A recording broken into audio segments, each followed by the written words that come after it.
मेरा नाम रूपाली है। मैंने जब से होश संभाला, मुझे यह तो मालूम भी नहीं था कि मेरा नाम क्या रखा गया था। हाँ, मुझे बस यह पता था कि मैं मनुष्य हूँ, क्योंकि मेरा बाप मुझे यही कहकर बुलाया करता था। मुझे लगा कि मेरा नाम यही है। मैं जब 5 साल की हुई तो मुझे मालूम हुआ कि मेरा नाम तो मेरी माँ ने रूपाली रखा था, लेकिन पापा मुझे मनुष्य कहते रहते थे। मुझे नहीं याद कि मेरे बाप ने कभी मुझे सीने से लगाया हो, कभी बेटी कहा हो, कभी प्यार से हाथ मेरे सर पर फेरा हो। मेरा बाप हर वक्त मेरी माँ से लड़ता रहता था, कहता था कि तू भी मनुष्य है और तेरी बेटी भी। मेरी माँ खामोश रहती थी।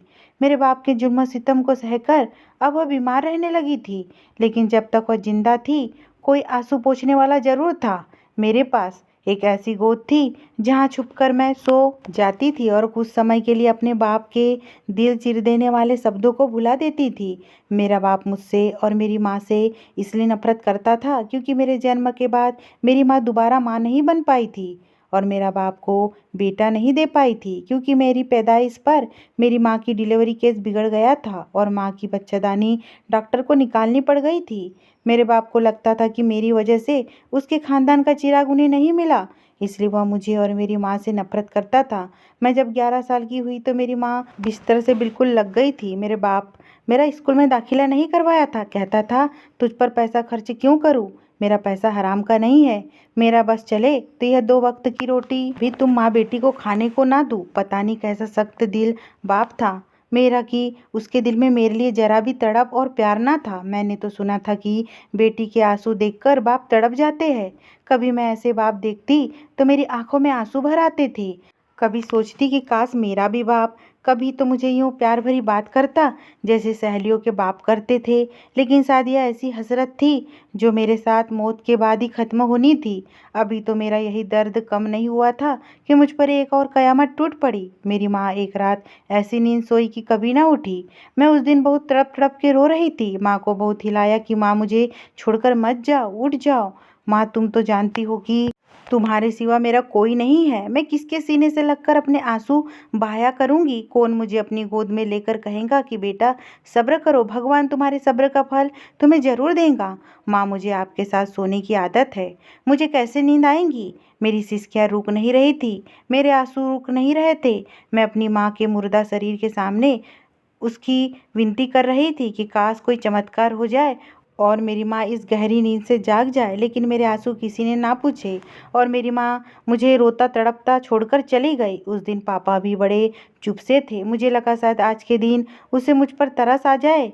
आज तो वह मुझे सीने से लगाकर मुझे तसल्ली दे दे कि मत रो बेटी, मैं हूं ना तेरे पास। लेकिन ऐसा नहीं हुआ। मैं अपनी माँ को याद करते करते सो गई थी। लेकिन उस रात की जितनी तकलीफ मैंने 11 साल की उम्र में सही थी, उससे कहीं ज़्यादा दर्द अपनी माँ के मरने के दूसरे दिन सहा था। मेरी माँ की चिता की आग अभी ठंडी भी नहीं हुई थी जब मेरा बाप अगले ही दिन अपनी नई दुल्हन लेकर आ गया। शायद मेरे बाप को मेरी माँ के मरने का ही था। मेरी सौतेली माँ भी मेरे बाप की तरह बड़ी जालिम थी। मुझसे सारे घर के काम करवाती और खाने को पेट भर खाना भी न देती थी। मेरे बाप से कहने लगती थी कि तेरी बेटी सच में मनुष्य है। जब से मैं तेरे साथ शादी करके आई हूँ तब से मैं बीमार रहने लगी हूँ। पहले ही अपनी माँ को खा गई, कहीं अब यह मुझे भी ना खा जाए। मुझे तो यह लड़की पूरी डायन लगती है। यह सुनकर मेरे आंसू झलकने लगे थे। मेरी माँ मुझे रानी बेटी कहती थी कि तूने शहजादी हो जैसा हुस्न पाया है, देख लेना तेरा नसीब भी शहजादी जैसा ही होगा। वह शायद मेरी सगी माँ थी इसलिए मुझे शहजादी कहती थी, लेकिन शायद मैं तो मनुष्य थी। तभी तो माँ मर गई। मैंने दुख से यह सोचा था। गर्म गर्म आंसू मेरे आंखों से बहने लगे। मैं अब यह कहती थी कि जब मुझे मेरी माँ की याद सताती है, मैं घर के किसी कोने में जाकर चुपकर बैठ जाती और अपनी माँ को याद करके खूब रोया करती थी, क्योंकि मेरा बाप और मेरी सौतेली माँ तो मुझे रोने भी नहीं देते थे। और जब मैं रोकर अपना गम हल्का करके बाहर निकलती तो मेरी सौतेली माँ मुझे खूब मारती, कहती इतनी सी उम्र में तूने क्या यार पाल रखे हैं जो रोजाना गायब हो जाती है? बता किससे मिलने जाती है? उसने मेरी चोटी जोर से खींचकर पूछा। मैं कराह कर रह गई थी। उसी वक्त जब पापा घर में दाखिल है तो मेरी सौतेली माँ ने मुझ पर गलत इल्जाम लगाना शुरू कर दिए। कहने लगी, लगाम डाल अपनी बेटी को, इस उम्र में ही इसके चाल चलन अच्छे नहीं है। लेकिन ना मुझे पता था कि यार पालना क्या होता है और ना ही चाल चलन का अर्थ। मुझे पता था। पापा ने सुनते ही मुझे कमरे में बंद कर दिया। मैंने अपने पापा से बहुत कहा कि मैं माँ को याद करके अकेले में बैठी रोती रहती हूँ, मैं कहीं नहीं जाती। लेकिन मेरी बात सुनने वाला तो इस घर में कोई भी नहीं था। जो मेरी बात को सुनता वह तो ना जाने कब का मुझे अकेला छोड़कर जा चुका था। मैं रोते रोते सो गई। अगले दिन शाम को मेरे कमरे का दरवाज़ा खुला तो मेरे लिए कयामत मेरा इंतज़ार कर रही थी। मेरी सौतेली माँ मुझसे कहने लगी कि तैयार हो जा, तेरी शादी है। मैंने कहा वह क्या होता है? तो कहने लगी ज़्यादा भोली मत बन, तुझे सब पता है। यह कहकर उसने मुझे लाल रंग का एक जोड़ा पहनने को दिया जो एकदम सादा सा था। फिर खुद ही मेरे चेहरे पर मेकअप लगाना शुरू कर दिया। पापा एक पंडित जी के साथ अंदर दाखिल हुए तो पंडित जी मुझे देखकर हैरान हुए थे। कहने लगे, इस छोटी सी बच्ची की शादी कर रहे हो? अगर पुलिस को पता लग गया तो तुम्हें जेल की हवा खानी पड़ेगी, क्योंकि ये कानूनी जुर्म है। बाल विवाह करने पर तुम्हें लंबी सजा भी हो सकती है। मेरे बाप ने कहा कि तुम अपने काम से काम रखो और मुझे ज़्यादा कानून मत सिखाओ। तुम्हें पैसों से मतलब है, अपने पैसे पकड़ो और यह काम करवा कर चलते बनो। पंडित ने मेरी शादी करवाई और चला गया। मेरे बाप ने मेरी सौतेली माँ से कहा, तूने रिश्ता तो बड़ा अच्छा ढूंढा है। इस मनुष्य के उसने 5 लाख रुपए दिए हैं। मुझे नहीं पता था कि शादी के नाम पर मेरे बाप ने सौदेबाजी की थी, मेरी कीमत वसूल की थी। कुछ ही देर में मुझे कमरे से बाहर ले जाकर एक 50 साल के आदमी के हाथ में मेरा हाथ थमा दिया गया और मैं उसे देखकर परेशान हुई थी। मेरे पापा ने मुझे क्यों किसी अजनबी के हवाले किया है? मैं उस बूढ़े आदमी से अपना हाथ छुड़वाने लगी, रोने लगी कि पापा आप मुझे कहाँ भेज रहे हो? पापा मुझे कहीं नहीं जाना। लेकिन वह आदमी मुझे घसीटते हुए बाहर लेकर गया। वह गाड़ी खड़ी थी जिसकी पिछली सीट पर मुझे ज़बरदस्ती बिठाया गया था। मैं बहुत रो रही थी, लेकिन वह आदमी मेरे साथ ही बैठ गया और ड्राइवर से कहने लगा, गाड़ी चलाओ। मैं उसे कहने लगी, मुझे मेरे पापा के पास जाना है, मुझे मेरे घर छोड़ दो। लेकिन वह आदमी कहने लगा, अगर तुम चुप ना हुई तो मैं तुम्हारा गला दबा दूंगा। जिन कठोर शब्दों में वह मुझसे कह रहा था, मैं सहम गई थी। मेरे आंसू बह रहे थे, लेकिन मैं चुप थी। वह आदमी मुझे अपने घर ले गया जहाँ लॉज बिल्कुल खाली था, वहाँ कोई भी नहीं था। वह आदमी मुझे एक हॉल जैसे कमरे में ले गया और कहने लगा, आज के बाद तुम इसी कमरे में रहोगी। इस कमरे में मेरे अलावा और भी मेरी उम्र की कुछ लड़कियां थीं। वह भी डरी सहमी कोने में लगी बैठी थी। मैं भी रोते हुए उनके साथ बैठ गई। वो सब लड़कियां भी दबी दबी सिसकियों से रो रही थी। मेरी भी आंखों से आंसू बह रहे थे। उनमें से एक लड़की बार बार कह रही थी कि मेरे पापा के पास जाना है, मुझे मेरे घर जाना है, मुझे मेरे घर छोड़ दो। मैं भी उन लड़कियों के पास जाकर बैठ गई। उस रात में मैंने उनसे कोई बात नहीं की, बस अपनी अपनी जगह बैठी रोती रही। रोते रोते ना जाने कब हम सबको नींद आई थी। अगली सुबह हम सब बैठकर एक दूसरे से उनके यहाँ पूछने की वजह पूछने लगे। उनमें से ज़्यादातर लड़कियों को किडनैप किया गया था और कुछ लड़कियां बाजार में अपने माँ बाप की लापरवाही से गुम हो गई थी और इन लोगों के हत्थे चढ़ गई थी। सिर्फ उनमें से एक अकेली मैं थी जिसे उसके सगे बाप ने बेचा था। हम सब रो भी रहे थे और एक दूसरे को तसल्ली भी दे रहे थे कि तभी अचानक से उस कमरे का दरवाज़ा खुला। हम सबका दिल सहम गया था। हम अपनी अपनी जगह जमकर रह गए थे। वही आदमी नाश्ता रखकर कहने लगा कि तुम लोगों में से अगर किसी ने भागने की जरा भी कोशिश की तो उसका बहुत बुरा हाल करूँगा। वह आदमी यह कहकर वापस चला गया। अगले दिन जब वह आया तो उसके साथ एक नर्स भी थी जिसने हमारे बाजू पर इंजेक्शन लगाना शुरू कर लिए। उस इंजेक्शन के लगते ही हमें रोटी भी रखी गई। हमें इतनी भूख लगी थी कि अगर हमें खाना ना मिलता तो हम कहीं मर ही ना जाते, इसलिए हमने बेहोशी सी होने लगी थी और कुछ ही देर में हम गहरी नींद सो चुके थे। लेकिन जब हम सोकर उठे तो हमें बहुत तेज भूख लग रही थी। दोपहर के समय हमारे सामने एक बड़ी सी प्लेट में खाना रखा गया और जल्दी जल्दी खाना शुरू कर दिया। खाना बहुत ही मज़ेदार था और हम इतनी तेज़ी से खाना खा रहे थे कि अचानक खाते खाते हमारे मुंह थक चुके थे, लेकिन भूख नहीं मिट रही थी। हम अकेली लड़कियां ना जाने कितनी कितनी रोटियां खा चुकी थी।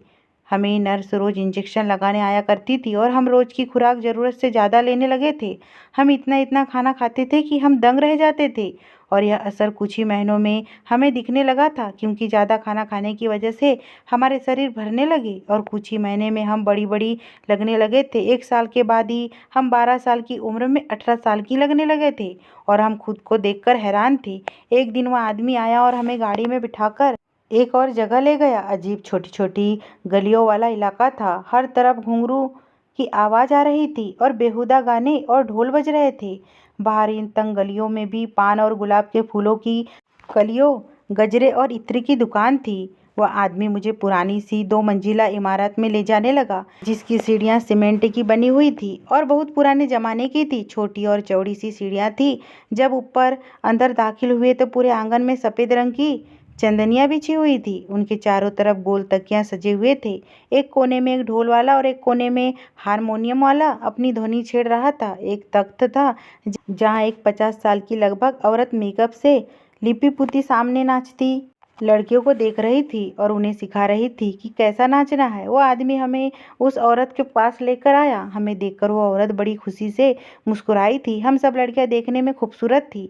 हमें देखकर उस औरत की आंखें चमकी थी। उसने उस आदमी से हमारी कीमत पूछी।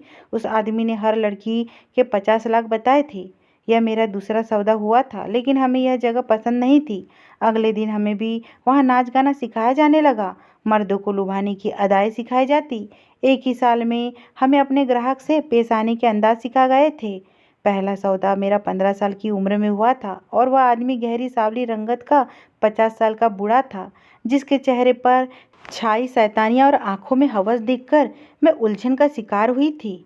उसने जैसे ही मेरा हाथ थामा, मैंने झटके से उसके हाथ को पीछे किया था, लेकिन उस कमीने बूढ़े ने मुझे गालियां बकी और कहने लगा, इस रात की डबल कीमत दी है, इसलिए नहीं कि तू मुझे नखरे दिखाए। सुबह मैं बेतहासा रो रही थी। उस आदमी ने मेरे साथ जानवरों जैसा व्यवहार किया था। मुझे उस बूढ़े से घृणा आ रही थी, नफरत महसूस हो रही थी। मुझे लगा शायद वही भूखा कुत्ता या भेड़िया था, लेकिन यह मेरी गलत फहमी थी। वहाँ आने वाले मर्द के चेहरे, रंग, शकल, सूरत तो अलग होते, लेकिन वह अपने संस्कार और सभ्यता को पैर की जूती के साथ ही कोटे की दहलीज पर उतार कर अंदर दाखिल होते थे। हर रात हमारी तकलीफ भरी होती थी। हर रोज एक नया मर्द और हर रोज एक नई तकलीफ। शुरू शुरू में बहुत रोई थी। अपने बाप को कोसती थी कि काश मेरी माँ के बजाय मेरा बाप मर जाता। मैंने उस कम उम्र में जो रूप मर्द का देखा था, मुझे मर्द जात से ही नफरत हो गई थी। जिस दलदल में मैं फंस गई थी, वहां से निकलने की कोई राह नहीं थी। वहां जो भी जवान लड़कियां आती थी, उनकी अपनी दर्द भरी कहानियां होती थी। कुछ लड़कियों को लड़कों ने सुनहरे ख्वाब दिखाए होते और वह घर से भागी हुई होती थी, और शादी करने के बाद वह लड़के उन्हें कुछ दिन साथ रखते और फिर उन्हें कोठे पर लाकर बेच देते, और कुछ अगवा करके इज्जत को लुटाकर यहाँ पहुँच जाती थी। हमारे समाज में सबसे ज़्यादा बिकने वाली चीज़ औरत ही है। सदियाँ बदलती जा रही है, लोग तरक्की करते चले गए, लेकिन औरतों के नसीब कभी नहीं बदलते।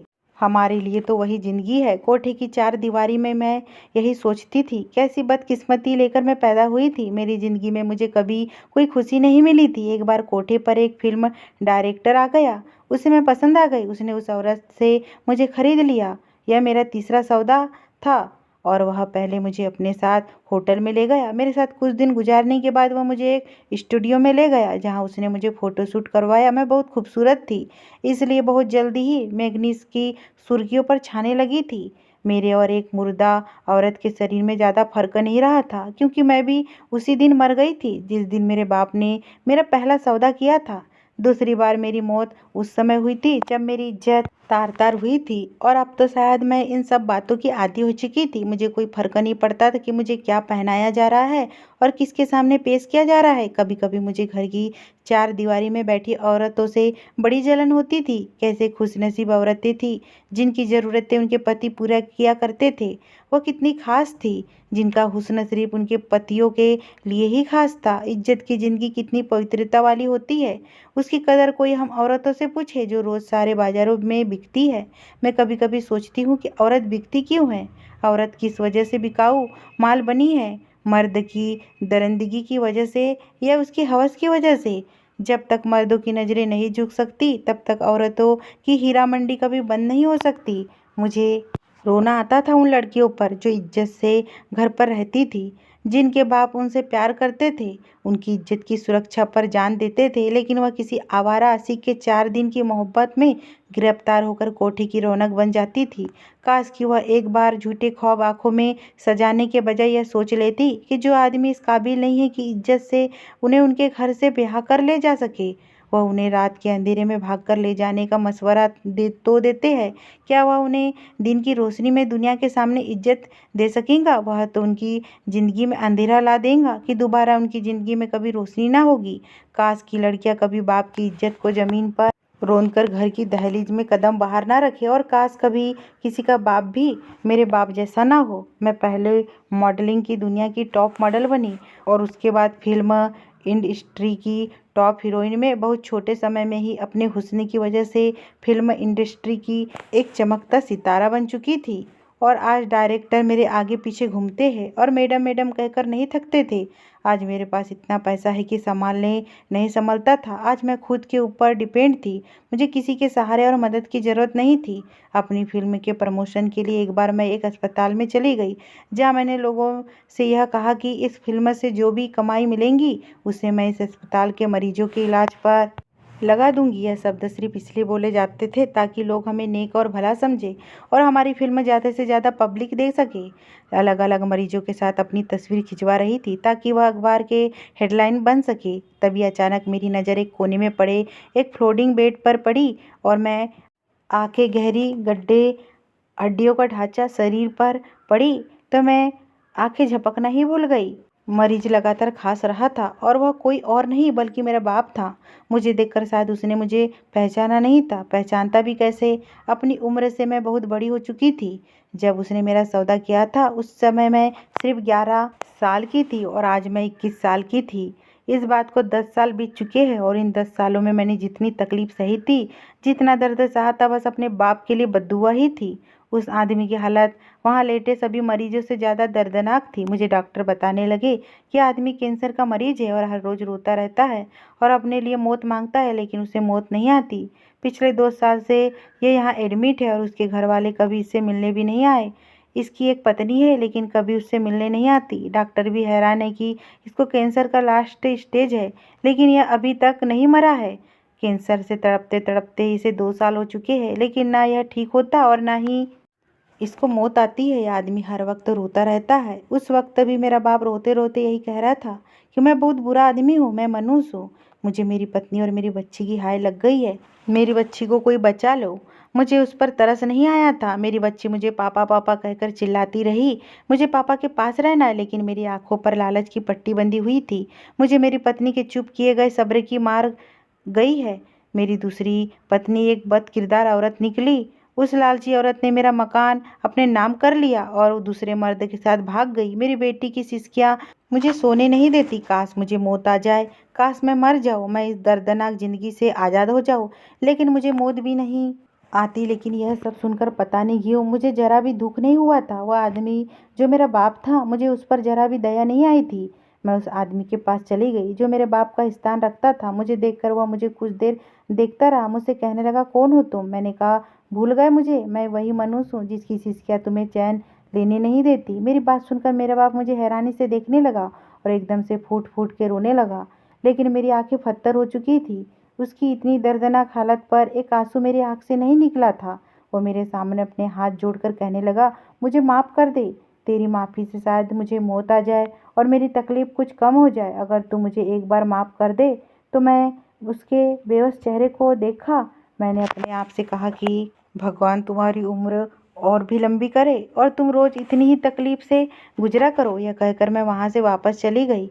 वह मेरे पीछे से चिल्लाता रहा, चीखता रहा, लेकिन मैंने भी उससे ज़्यादा तकलीफ और दर्द सहा था और मेरी रगों में भी अपने इस जालिम बाप का खून दौड़ रहा था। मैं उस अस्पताल से बाहर निकल आई थी।